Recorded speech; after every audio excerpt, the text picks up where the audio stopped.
Bismillahirrahmanirrahim. Assalamu alaikum. Lecture number 26, Grade 8. Sections are A, B and C. Subject is chemistry. Unit number 9. Topic is salts. Page number 122 to 135. So let's start with lecture number 26. Recap. In the last lecture, we studied about the long question number 5 of unit number 9, objective. In this lecture, we will study about MCQs of unit number 9. Drill words. Pipette. Pipette is a measuring instrument consisting of the graduated glass tube. Pipette हम कहते हैं कि पैमाइशी आला होता है जो शीशे का होता है और उस पर ग्रेजुएशंस होती हैं, मीन्स उसके ऊपर स्केल की तरह स्केल बना होता है जिसकी वजह से हम उसको मेजर कर सकते हैं कि उसके अंदर कोई लिक्विड डाला है तो वो कितना डाला हुआ है. Next is fizzing. Fizzing means form bubbles बनाना. जैसे कोई गैस रिलीज़ हो तो किसी लिक्विड में कोई गैस रिलीज़ हो तो उसकी वजह से बबलिंग प्रोड्यूस होती है वहाँ पर. Next one is dilute. Dilute हम कहते हैं थिन मतलब पतला. Next one is burette. Burette is also a measuring instrument consisting of graduated glass with a tap at the bottom. ये भी पिपेट की तरह होती है लेकिन डिफरेंस ये होता है कि इसके लास्ट में एक टैप मौजूद होती है. उसको हम ओपन क्लोज़ अपनी मर्ज़ी से कर सकते हैं. अगर हम लिक्विड निकालना चाहते हैं तो हम उसको ओपन कर लेंगे, अगर हम उसको नहीं निकालना चाहते तो हम उसको क्लोज़ कर देंगे. Next one is indicator. A substance that change the colour to indicate the presence of something. वो सब्सटेंस जो अपना रंग बदल देता है किसी चीज़ की पहचान करवाने के लिए. मतलब किसी भी रिएक्शन में हम कोई ऐसा इंडिकेटर डाल दें कि वो रिएक्ट करके हमें बता दे कि वो लिक्विड कौन सा है.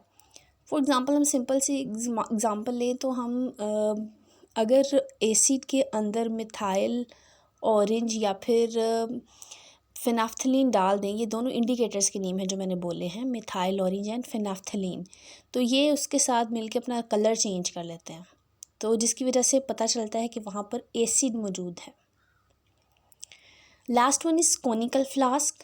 फ्लास्क शीशे की तरह होती है जिसको हम फ़िल्टर करने के लिए यूज़ करते हैं. कोनिकल मीन्स कोन की तरह, ठीक है. The bottle that has narrow neck. ऐसी बोतल जिसकी जो नेक है वो नैरो है, तंग होती है, जैसे सिंपल फ्लास्क होती है. सो बेटा हमें पता है कि जब हमारा चैप्टर कंप्लीट हो जाता है उसके हम लॉन्ग क्वेश्चन कर लेते हैं, शॉर्ट भी कर लेते हैं, एमसीक्यूज़ उसके रह जाते हैं तो वो हम बाद में लास्ट में करते हैं और इन एमसीक्यूज़ को आप नोटबुक पे नोट डाउन भी करते हैं और लर्न भी करते हैं. तो हमारा चैप्टर नंबर 9 जो है केमिस्ट्री का वो भी कंप्लीट हो चुका है. जो एक्चुअल में चैप्टर नंबर 2 कंसीडर किया जाएगा तो उसके हम मल्टीपल चॉइस क्वेश्चन जो है वो स्टार्ट करते हैं. Choose the correct answers of following. First one is dash salt is use for colouring glass.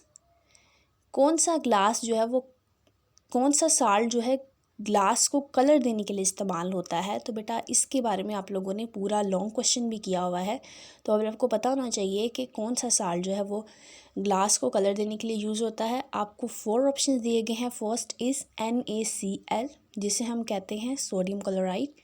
B is copper sulphate जिसे हम सिम्बॉलिकली CuSO4 से शो करते हैं. सी इज़ कैल्शियम क्लोराइड, इसको हम CaCl2 से शो करते हैं. And D is magnesium sulphate जिसको हम MgSO4 से शो करते हैं. तो आपका करेक्ट आंसर जो है वो बी वाला है जिसको रेड कलर से हाईलाइट किया गया है, CuSO4.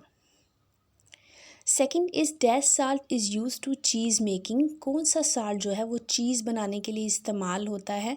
तो NaCl, CuSO4, CaCl2 and MgSO4 आपको ऑप्शन दिए गए हैं. The correct option is C, CaCl2 that is calcium chloride.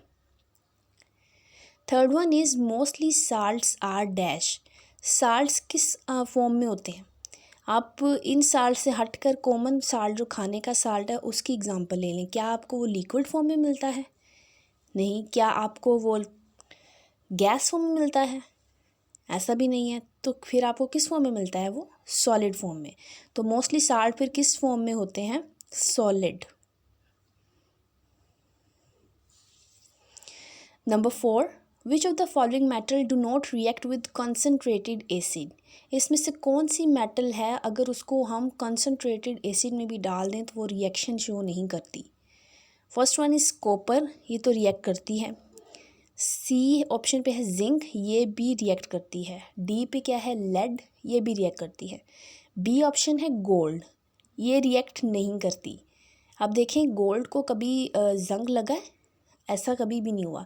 और वैसे भी हमने रिएक्शंस ऑफ मेटल्स का जब चैप्टर पढ़ा था तो उसमें हमने 3 मेटल्स पढ़ी थी और उनके बारे में हमने कहा था कि ये किसी के साथ भी रिएक्शन शो नहीं करती और उसमें एक गोल्ड भी थी। नेक्स्ट आता है 5th, the sea contains about dash grams of sodium chloride पर लीटर। सी में अगर 1 लीटर वाटर लिया जाए तो उसमें कितनी ग्राम सोडियम पाई जाती है? 5 ग्राम भी नहीं होती, 15 भी नहीं होती, तो कितनी होती है फिर? 25। मतलब सी वाटर का 1 लीटर अगर लें तो उसमें 25 ग्राम सोडियम क्लोराइड पाई जाती है। हमें पता है ना कि सी का जो पानी होता है वो नमकीन होता है, और नमकीन क्यों होता है? क्योंकि उसमें साल्ट शामिल होता है। 6 is dash is heavier than air. इनमें से कौन सी गैस जो है या कौन सा मॉलिक्यूल हवा से भारी होता है? तो ऑप्शन नंबर सी पे है कार्बन डाइऑक्साइड, CO2। तो ये जो है हवा से भारी होता है। 7, chemical formula of sulphuric acid is. Sulphuric acid का केमिकल फॉर्मूला क्या होता है? H2SO4, जैसा कि आपको बी पर ऑप्शन दिया हुआ है। क्योंकि HCl जो है, जो कि ए पर ऑप्शन दिया हुआ है, ये तो हाइड्रोक्लोरिक एसिड होता है। ऑप्शन नंबर सी पे आपको NaCl दिया हुआ है, ये सोडियम क्लोराइड होता है। ऑप्शन नंबर डी पे आपको NaOH दिया हुआ है और ये सोडियम हाइड्रोक्साइड होता है। सो आपका बी वाला ऑप्शन जो है वो करेक्ट आंसर है। नेक्स्ट आता है 8, when metal carbonate react with dilute acid it produce. जब मेटल कार्बोनेट जो होता है ये डाइल्यूट एसिड के साथ रिएक्ट करता है तो क्या क्या बनेगा? First one carbon dioxide, B पे वाटर, सी मेटल साल्ट्स, या फिर ओल। इसके बारे में हमने कंप्लीट लॉन्ग क्वेश्चन पढ़ा हुआ है और उसमें ये तीनों ही चीज़ें बनती हैं, इसलिए आप ऑल पे करेक्ट करेंगे, ऑल पे टिक करेंगे, all is the correct answer. आगे जाता है 9, any substance that can neutralize an acid is called. कोई भी सब्सटेंस जो एसिड को न्यूट्रलाइज कर देता है, न्यूट्रलाइज मीन उसके असर को ख़त्म कर देता है, उसका असर ज़ाइल कर देता है, तो वो कौन सा आता है फिर? साल्ट, वाटर, अल्कली या फिर हाइड्रोजन। तो बी वाला ऑप्शन इसमें करेक्ट आंसर है अल्कली, जिसे हम सिंपल वर्ड्स में बेस भी कहते हैं कि जब एसिड बेस के साथ रिएक्ट करता है तो उसका असर ज़ाइल हो जाता है और साल्ट बन जाता है। 10 is which gas is produced when zinc react with HCl। जब जिंक होता है वो HCl के साथ रिएक्ट करता है तो कौन सी गैस प्रोड्यूस होती है?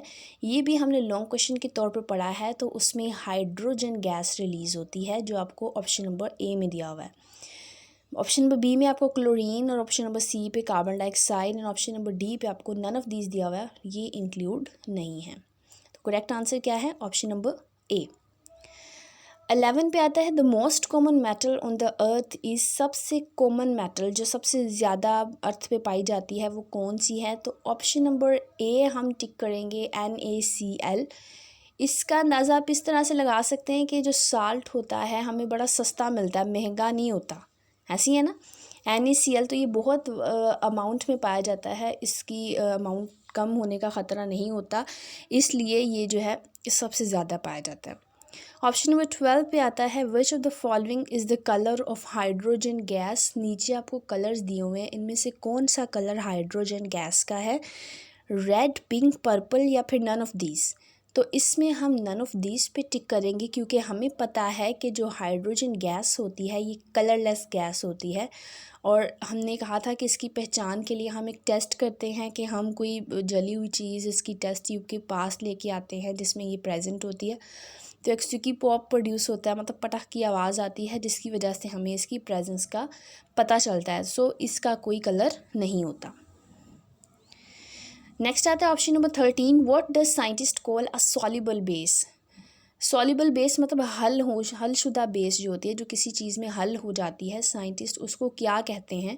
साइंटिस्ट उसको अल्कली का नेम देते हैं, जो ऑप्शन नंबर बी पे आपको दिया गया ऑप्शन।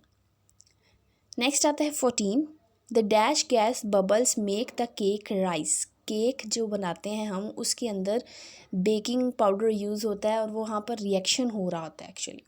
उस रिएक्शन के दौरान कौन सी गैस प्रोड्यूस होती है जिसकी वजह से वो केक में राइस आ जाता है, या फिर हम सिंपल अल्फाज में कहते हैं कि केक फूल जाता है। कैसे फूल जाता है? तो जब हमने ये टॉपिक पढ़ा था तो हमने देखा था कि कार्बन डाइऑक्साइड रिलीज़ होती है जिसकी वजह से वो राइस आता है। तो आपका करेक्ट आंसर क्या होगा? Option number A, carbon dioxide मतलब CO2। 15 पे आता है, the colour of the crystals of copper sulphate is. ये सिंपल हम कहते हैं कि कॉपर सल्फेट का रंग क्या होता है। क्रिस्टल्स मतलब उसके जो हम उसका साल्ट बना लेते हैं, उसको उसका पानी भी उसमें से निकाल देते हैं तो आपके पास सॉलिड फॉर्म में क्रिस्टल्स आ जाते हैं, तो उसका रंग क्या होता है? ऑप्शन नंबर 1 पे है रेड, बी पे है पिंक, सी पे है ब्लू, डी पे वाइट। तो जो इसके क्रिस्टल्स का कलर होता है वो ब्लू होता है। तो बेटा ये थे आपके इस चैप्टर के 15 MCQs। होपफुली आप लोगों को समझ में आ गया होगा। अगर आप लोगों को चैप्टर आता होगा तो ये भी आप इजीली कर सकते हैं, इसमें कोई मुश्किल नहीं है। और बाकी क्वेश्चंस की तरह इसको भी आपने अपनी नोटबुक पर नोट करना है और लर्न करना है। और आज का लेक्चर यही था। ओके, अल्लाह हाफिज़।